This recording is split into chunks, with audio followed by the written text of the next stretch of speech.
బీకేపీఎల్డీ news కి స్వాగతం. పశ్చిమ బెంగాల్లోని కలకత్తాలో వైద్య విద్యార్థినిపై అత్యాచారం హత్యకు నిరసనగా ప్రకాశం జిల్లా ఒంగోలు బార్ అసోసియేషన్ ఆధ్వర్యంలో న్యాయవాదులు భారీ ర్యాలీ. ప్రకాశం జిల్లా ఒంగోలులోని ఒంగోలు బార్ అసోసియేషన్ ఆధ్వర్యంలో న్యాయవాదులు జిల్లా కోర్టు నుండి ఒంగోలు జేఎంబీ చర్చి సెంటర్ వరకు భారీ ర్యాలీ నిర్వహించడం జరిగింది. అనంతరం చర్చి సెంటర్లో మానవహారం నిర్వహించడం జరిగింది. అలాగే న్యాయవాదులు ప్లేకార్డులు చేత పట్టుకొని నినాదాలు ఇవ్వడం జరిగింది.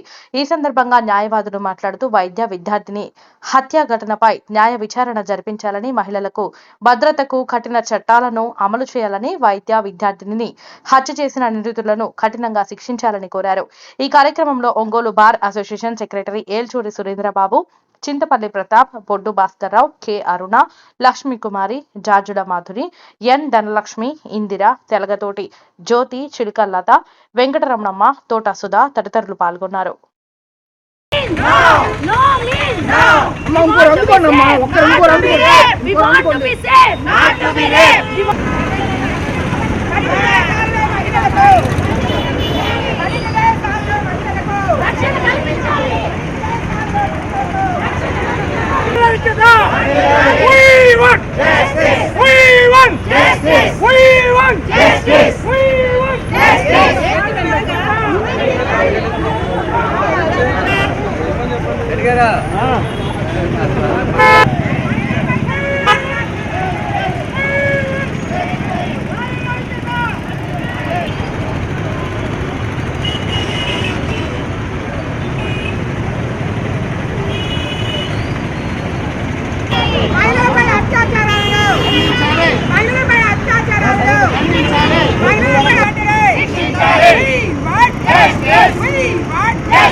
ఈనాడు ఈ విధంగా లేడీ న్యాయవాదులు మరి జెంట్స్ న్యాయవాదులందరూ కూడా రోడ్ల మీదకి రావాల్సిన దుస్థితిని ఈ భారతదేశంలో ఉన్నటువంటి ఏ రాష్ట్రంలో అయితే ఈ అన్యాయం జరిగిందో వాళ్ళ ద్వారా ఈ విధంగా రోడ్డు మీద నిలవాల్సిన అవసరం వచ్చింది.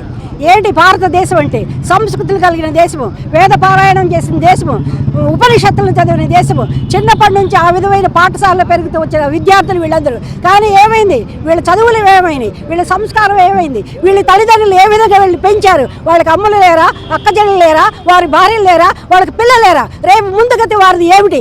ఎందుకు పోలీసు యంత్రాంగం ఇంత నిదానం చేస్తుంది? ఎందుకు అందరినీ అరెస్ట్ చేయలేకపోయింది? ఇతర దేశాలు, ముస్లిం దేశాలు నేరం జరిగినటువంటి 15 నిమిషాల్లో నడి రోడ్డు మీద వాళ్ళు నుంచోబెట్టి, నడి రోడ్డు మీద నుంచోబెట్టి అందరి ముందు ఖరాఖండిగా ఉరి శిక్ష తీస్తారు. ఎందుకు మన రాష్ట్రాల్లో ఈ విధంగా జరుగుతుంది? ఏమిటి కారణం? రాజకీయ శక్తుల, కులమా, ఇంకా విద్రోహ శక్తుల? ఎవరి ముందు దీన్ని నడిపిస్తారు? ఈ సంగతులన్నీ ఖచ్చితంగా మీడియా ముందుకు ప్రతి ఒక్కళ్ళు ముందుకొచ్చి చర్చించాల్సిన అవసరం ఎంతైనా ఉన్నది. ఏంటి ఉన్నత సంస్కృతి కలిగిన భారతదేశం, మరి ప్రపంచ దేశాల్లో ఉన్నత సంస్కృతితో నిండిన భారతదేశం ఈరోజు ఆడబిడ్డలందరూ ఈ విధంగా ఎంతమందిని బలి చేస్తారు? ఎంతమంది జీవితాలను బలి చేస్తారు? చూడండి, ఎప్పుడైతే స్వాతంత్ర ఉద్యమంలో ఆడవాళ్ళు ముందుకొచ్చారు, ఈ ఉద్యమంలో కూడా వాళ్ళకి శిక్ష పడేంత వరకు, వాళ్ళని శిక్షించేంత వరకు సరైన న్యాయస్థానాలు మనకున్నాయి. ఎందుకు వెనకంజ వేస్తున్నారు? పోలీస్ డిపార్ట్మెంట్ ఏం చేస్తుందండి? ఇన్వెస్టిగేషన్ ఏం చేస్తుందండి? అక్కడ ఉన్న డాక్టర్లు ఏం చేస్తారండి? వాళ్ళు మనుషులు కదా? ఎందుకు ఈ విధంగా జరుగుతుంది? వీటన్నిటి గురించి చర్చించాల్సిన అవసరం ఎంత ఉంది? చట్టాల్లో మార్పు తీసుకురావాల్సిన అవసరం ఎంత ఉన్నది? కాబట్టి ఈ పక్షంగా నేను తెలియజేసేది ఏంటంటే, అందరిలోనూ చైతన్యం రావాలి. ఎవరైతే ఇక్కడ మీడియా తీసుకుంటున్నారో వాళ్ళలో కూడా చైతన్యం రావాలి. చిన్నదానికి పెద్దానికి పరిగెత్తిపోవడం కాదు. ఏది న్యాయము అనేది కరెక్ట్గా మీడియాలో మీరు కూడా ప్రచురణ చేయాలి. మీడియాలో ప్రచురణ చేస్తేనే అది పై స్థాయికి వెళ్ళిపోతుంది. మా ఐక్యతని వర్ధిల్లు చేయాలని మరి ఖచ్చితంగా వారికి శిక్ష పడాలి. అది కూడా మరణ శిక్ష పడాలని చెప్తూ ఈ విధంగా మాట్లాడడానికి అవకాశం ఇచ్చేందుకు మీ అందరికీ థ్యాంక్స్ చెప్తూ ముగిస్తున్నాను. నా పేరు చిలుకాలత, అడ్వకేట్. ఇక్కడ నేను 40 సంవత్సరాల నుంచి ఇక్కడ అడ్వకేట్ ప్రాక్టీస్లో ఉన్నాను. పరచూరి లక్ష్మీకుమారి, ఒంగోలులో ప్రాక్టీస్ చేస్తున్నటువంటి అడ్వకేట్ని నేను. ఈ రోజున ఈ విధంగా స్త్రీలందరూ కూడా ఉద్యమించి రోడ్డు మీదకి రావాల్సినటువంటి దుస్థితి పడింది అని అంటే చాలా శోచనీయంగా ఉంది. 11 మంది ఎంపీలు కోలకత్తా నుంచి, అంటే ఆ గవర్నమెంట్ నుంచి వెళ్ళారు.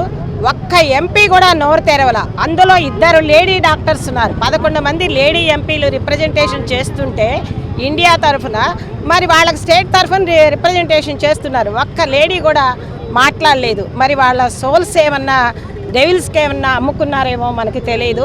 చాలా శోచనీయంగా ఉంది. ఈ రోజున ఏ రోజైతే అన్యాయం జరిగిందో అదే రోజున ప్రిన్సిపాల్ రిజైన్ చేయడం జరిగింది. మెడికల్ కాలేజీ ప్రిన్సిపాల్ అదే రోజు రిజైన్ చేసి అదే రోజు వేరే మెడికల్ కాలేజీలో చేరాడు. అసలు ఎక్కడన్నా జరుగుతుందా వింత?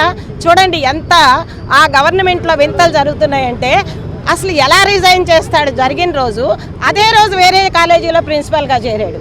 ఈ రోజున లైవ్ డిటెక్టివ్ పెడుతున్నారు ఆ ప్రిన్సిపాల్ గారికి, ఇంక్లూడింగ్ ముద్దాయితో పాటు అక్కడ ఉన్నటువంటి ప్రిన్సిపల్కి ఇంకా 4 డాక్టర్స్కి కూడా లైవ్ డిటెక్టివ్ పెడుతున్నాడు. ఒక ప్రిన్సిపల్కి, ఒక మెడికల్ కాలేజీని రన్ చేస్తున్నటువంటి ప్రిన్సిపల్కి లైవ్ డిటెక్టివ్ని పెట్టే గతి పట్టిందంటే భారతదేశంలో రాజకీయాలు ఎంత దుర్మార్గంగా ముందుకెళ్తున్నాయి అనేది మీరందరూ కూడా మీడియా వాళ్ళు వెలుగులోకి తీసుకురావాల్సిన పరిస్థితి ఉంది. మరి నిర్భయాలు తెచ్చారు, ఆ యాక్ట్లు అన్నారు, కానీ ఏవి కూడా ఇంప్లిమెంటేషన్కి వచ్చేటప్పటికి ఇలా నీరు గారిపోతున్నాయి. వెంటనే ఇందాక మా సోదరు చెప్పినట్లు ముస్లిం కంట్రీస్లో వెంటనే అమలు జరుపుతారు. వీళ్ళేదో మహారాజా పోషకల్లాగా గవర్నమెంట్ వారి డబ్బుతోటి వాళ్ళని కొన్ని రోజుల పాటు జరగటం, ఇన్వెస్టిగేషన్ అంటాం, సిబిసిఐడి వాళ్ళకి అప్లై చేయడం, ఇదంతా కూడా వేస్ట్. కాలేజీని మూసేయకుండా చక్కగా మేనేజ్మెంట్ మీద చర్యలు తీసుకోకుండా ఆ ప్రిన్సిపాల్ గారు వెంటనే తప్పించుకొని ఇంకో దానిలో చేరాడంటే చాలా శోచనీయమైన విషయం. దానికి మేమందరం కూడా న్యాయవాద తరఫు నుంచి మేము ఖండిస్తూ ఈ రోజున రోడ్డు మీదకి ఇలా వచ్చేసి మీ అందరి ముందు నిలబడి ఉద్యమించాల్సినటువంటి అవసరం ఉంది. మా అందరి తరఫున కూడా మేము చనిపోయినటువంటి ఆ డాక్టర్ యొక్క ఆత్మకు శాంతి కోరాలని, వాళ్ళ తల్లిదండ్రుల యొక్క కడుపు కోతను ఈ గవర్నమెంట్ చూడాలని చెప్పేసి ఆ వెస్ట్ బెంగాల్ గవర్నమెంట్ మీద అందరూ కూడా ప్రెషర్ తీసుకొచ్చి ఆ అమ్మాయికి న్యాయం ఇమీడియట్గా జరగాలని, అక్కడున్న అధికారులందరినీ కూడా దాని వెనుకున్నటువంటి ఎవరైతే ప్రభుత్వాన్ని నడుపుతున్న వాళ్ళ బంధువులందరూ ఇన్వాల్వ్ అయి ఉన్నారు. సో వాళ్ళందరినీ కూడా పనిష్ చేయాలని ఇమీడియట్గా మేము కోరుకుంటూ, మీకు నా పేరు పరచూరి లక్ష్మీ కుమారి. మనకు దేశానికి చెప్పుకోదగ్గరికి ఎంత నష్టం జరిగింది. ఒక వైద్యురాలు రక్షణ లేకుంటే ఇంకా సామాన్య వ్యక్తులకు ఏముంటది? ఇదేదో ప్రీ ప్లాన్ గా కావాలని జరుగుతుంది, కానీ ఇది పెద్దవాళ్ల హస్తం ఉంది. తగిన వాళ్ళకి వెంటనే అసలు ఇప్పుడు మన దుబాయ్లో అయితే మనం ఒక తప్పు చేస్తే క్రేన్ వచ్చి ఎమ్మటే జనాలందరూ గుంపు కూడా ఉంటే అక్కడ ఉరిశిక్ష చేసేవాళ్ళు. అలాగా చేస్తే గాని మర్మాంగాలు కోసి ఉరిశిక్ష చేసేవాళ్ళు. అట్లాంటిదే మన దేశము కూడా వచ్చి అట్లాంటి ప్రభుత్వము కూడా మనకు వస్తే బాగుండు. సీఎం గారిని కూడా చాలా అనుకుంటున్నాము. ఎందుకంటే చంద్రబాబు నాయుడు గారి గురించి కూడా, ఎందుకంటే చంద్రబాబు నాయుడు గారు కూడా మనకు ఇట్లాంటి మహిళలకు ఇప్పుడు 1088 చెప్పారు. నైట్ 10 నుండి 6 వరకు ఎటువంటి ఆడపిల్లైనా బయట తిరుగుతుంటే వాళ్ళకి రక్షణగా పోలీసు శాఖ వారు ఒక టోల్ గేట్ నెంబర్ ఇచ్చారు. ఆ టోల్ గేట్ ప్రకారం ఒక ఆడపిల్ల బయట ఉండి భయపడుతుంటే వాళ్ళు పోలీస్ కంట్రోల్ రూమ్ కి వస్తుంది. అది దాన్ని కూడా మనము ఆడపిల్లని సేవ్ చేసుకోవచ్చు. ఈ కలకత్తాలో జరిగిన వైద్యురాల గురించి మేము ఈ రోజు నిరసన చేయడం జరిగింది. ఒంగోలు బార్ అసోసియేషన్ ఒంగోలు అక్కడి నుండి కలెక్టరేట్ దాకా మేము నిరసన తెలియజేశాము. చాలా మంది కూడా పాల్గొనడం జరిగింది. ఇది చాలా మందిలో మార్పు వస్తుందని అనుకుంటున్నాము. వాళ్ళని కఠినంగా శిక్షించడమే కాకుండా అసలు ఉరి శిక్ష కూడా వేస్ట్. ఎందుకంటే వాడు క్షమాభిక్షం పెట్టుకొని సుప్రీంకోర్టుతో వెళ్తాడు. అలాంటివి కాకుండా ఎమ్మటి కాల్ చేసే విధంగా చేస్తే మన చట్టాలు ఎంతో ఉన్నత స్థాయిలో ఉంటాయని మనవి చేసుకుంటారు. నా పేరు దీపలత, హైకోర్టు అడ్వకేట్. ఈ మహిళల మీద అఘాయిత్యాలు ఆగటం జరగట్లేదు. రోజు రోజుకి ఈ సంఘటన జరిగిన 2 రోజుల్లోనే మళ్ళా మహిళ వేరే పాప మీద బస్ స్టాండ్ లో డ్రైవరు, ఒక కండక్టర్, మిగతా 5గురు బలాత్కారాలనే జరుగుతా ఉన్నాయి. ఎన్ని చట్టాలు వచ్చినప్పటికీ మహిళల మీద ఆకృత్యాలు అయితే ఆగట్లేదు. ఈ చట్టాలన్నీ ఎందుకు డిలే అవుతున్నాయి? ఈ చట్టాలన్నీ మనకి ఇంప్లిమెంటేషన్ అవడంలో లేట్ అవుతుంది. సో ఈ మహిళల మీద ఈ అకృత్యాలన్నీ ఆగాలంటే ప్రత్యేకంగా మహిళలకు సంబంధించిన కేసుల్లో ఒక ప్రత్యేకమైన కోర్టు ఏర్పాటు చేసి ఇటువంటి సంఘటనలు త్వరగా దీంట్లో ముద్దాయిలకి శిక్ష పడేలాగా ఏర్పాటు చేస్తే అప్పుడు కొంత మేరకు మనకి న్యాయం జరుగుతుంది. ఇటువంటి సంఘటనలు పునరావృతం కాకుండా ఉంటాయని అనుకుంటున్నాం.